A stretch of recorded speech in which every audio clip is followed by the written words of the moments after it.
Dear students अस्सलाम वालेकुम। बेटा हम लोग कल कंटिन्यूड रेशो का कंसेप्ट जो है वो पढ़ रहे थे और एक्सरसाइज 6.1 के हमने कुछ पार्ट्स सॉल्व किए थे। आज हम दोबारा से कंटिन्यूड रेशो कंसेप्ट को रिवाइज़ करते हैं और बाकी जो रिमेनिंग पार्ट्स हैं उनको सॉल्व करते हैं। बेटा सपोज़ कंटिन्यूड रेशो से क्या मुराद था कि सपोज़ मेरे पास ए रेशो बी गिवन है, फ़र्ज़ करें पी रेशो क्यू के and B ratio C given है सपोज मेरे पास एक्स रेशो वाई के।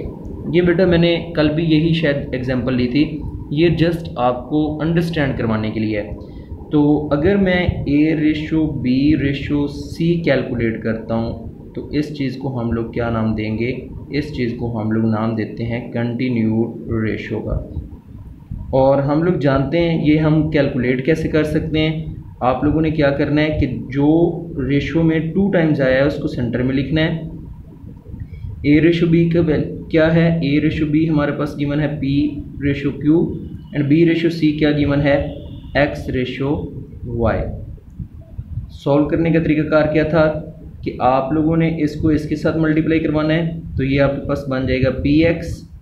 इन दोनों को आपस में मल्टीप्लाई करवाना है तो ये आपके पास क्या बन जाएगा? Q x.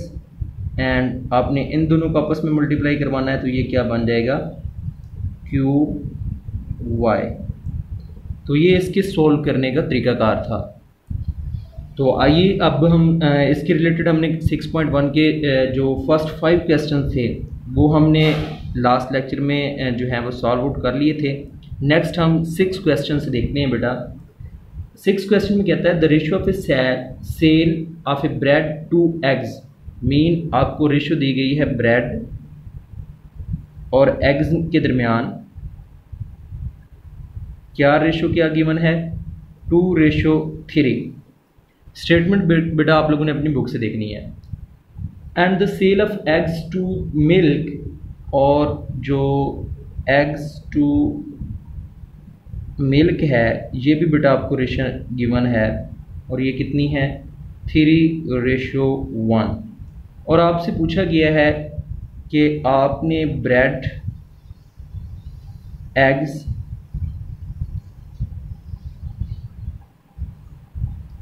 और मिल्क के दरमियान कंटिन्यूड रेशियो को कैलकुलेट करना है।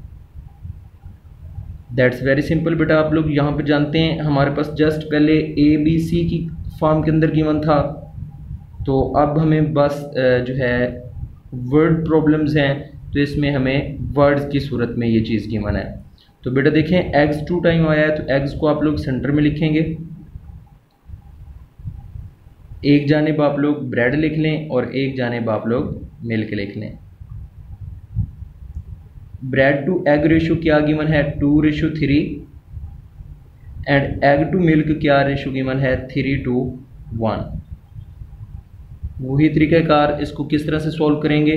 इसको इसके साथ मल्टीप्लाई करवाना है, इसको इसके साथ और इसको इसके साथ। लेकिन आप लोग जानते हैं अगर ये सेम वैल्यूज़ हों तो आप लोगों ने जस्ट एज इट लिख देना होता है, मल्टीप्लाई करवाने की ज़रूरत नहीं होती। अगर आप बेटा वैसे सॉल्व करवाते भी हैं, मल्टीप्लिकेशन करते भी हैं तो थोड़ा सा ज़रा देखिएगा। 2 3 6, ये वैसे कल भी आपको बताया था। 3 3 9, 3 1 3। मैंने क्या किया है कि इसको मल्टीप्लाई करवाया है इसके साथ, जो इसका तरीकाकार था यहाँ पे लिखा। इसको मल्टीप्लाई करवाया इसके साथ, ये यहाँ लिख दिया है, और इसको मल्टीप्लाई करवाया इसके साथ और ये यहाँ पे लिख दिया है। अब बेटा ये आप लोग गौर करें तो ये सारे के सारे क्या हैं? 3 के मल्टीपल्स हैं। अगर ये सारे के सारे 3 के मल्टीपल्स हैं तो इसका मतलब है ईज़िली आप लोग जब इसको 3 के साथ सबको जो है सिंप्लीफाई करेंगे तो ये 3 2 6, 3 3 9, 3 1 3, तो फिर भी आपकी सिंप्लीफिकेशन में आंसर यही आएगा। तो बेहतर होता है कि आप लोग इस तरीक़े से बचने के लिए डायरेक्ट लिख सकते हैं। खैर ये हमारा क्या होगा? आंसर होगा। नेक्स्ट बेटा इसी तरह का क्वेश्चन है Ahmed and Irfan got a profit in a business and the ratio 5:4। Ahmed और इरफान क्या रेशियो बेटा गिवन है? अहमद और इरफान रेशो बेटा आपके पास गिवन है 5:4 and Wasim got a profit in ratio and Irfan and Wasim got a profit in the ratio 8:9. Irfan और वसीम इनके जो प्रॉफिट है इसमें रेशो गिवन है बेटा आपको 8:9 और आपसे पूछा गया है find the ratio of the profit among Ahmed, Irfan and Waseem. आप लोगों ने क्या करना है, अहमद, इरफान और वसीम इनकी जो कंटिन्यूड रेशो है वो कैलकुलेट करनी है। तो आपको पता है बेटा इरफान 2 टाइम्स आ रहा है तो इरफान को सेंटर में लिख देंगे। अहमद टू इरफान क्या है 5:4 एंड इरफान टू वसीम क्या है 8:9। सिंप्लीफाई करेंगे वही तरीकाकार, इसको इसके साथ मल्टीप्लाई करवाएंगे। 5 8s are 40, 8 4s are 32 and 9 4s are 36। बेटा आप लोग इसको अगर सिंप्लीफाई करना चाहें तो भी सिंप्लीफाई भी कर सकते हैं। बेटा देखें कि 4 10s are 40, 4 8s are 32 and 4 9s are 36। तो अगर आप लोग इसको लिखना चाहें 10:8:9 तो भी लिखा जा सकता है। तो आई होप बेटा आप लोगों को इन क्वेश्चंस की अच्छी तरह से समझ आ रही होगी। इस तरह से बेटा एक नेक्स्ट क्वेश्चन हम लोग देखते हैं। कहते हैं कि in math test Zara, Mona and Komal got marks in the ratio as given below. Zara to Mona mean Zara और मोना के दरमियान जो रेशियो गिवन है टेस्ट में वो है 4:5 and Mona to Komal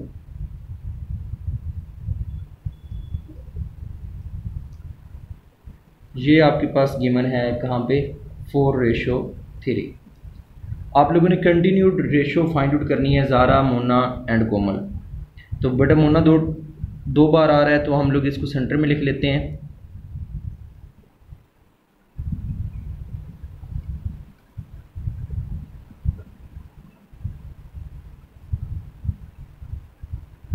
Zaara to Mona क्या है 4:5 एंड मोना टू कोमल क्या है 4:3। सिंप्लीफाई करें बेटा 4 4s are 16, 4 5s are 20 and 3 5s are 15। तो ये आपके पास बेटा क्या आ जाएगा 16:20:15। ये आपके पास क्या होगा आंसर होगा। तो आई होप बेटा ये जो कंटिन्यूड रेशियो है इंतहाई आसान तरीन टॉपिक है कि मतलब अगर हमारे पास जो है वैल्यूज़ गिवन होती हैं, जस्ट हम लोगों ने मल्टीप्लिकेशन करवाना होती है और वो आप लोगों को ईज़िली समझ आ चुका होगा। तो बाकी इसके बेटा जितने भी पार्ट्स हैं वो आप लोगों ने खुद से सॉल्व करने हैं। इस तरह से आप लोगों ने अब अपनी नीट कॉपीज़ के ऊपर जो एक्सरसाइज 6.1 है ये मुकम्मल कर लेनी है।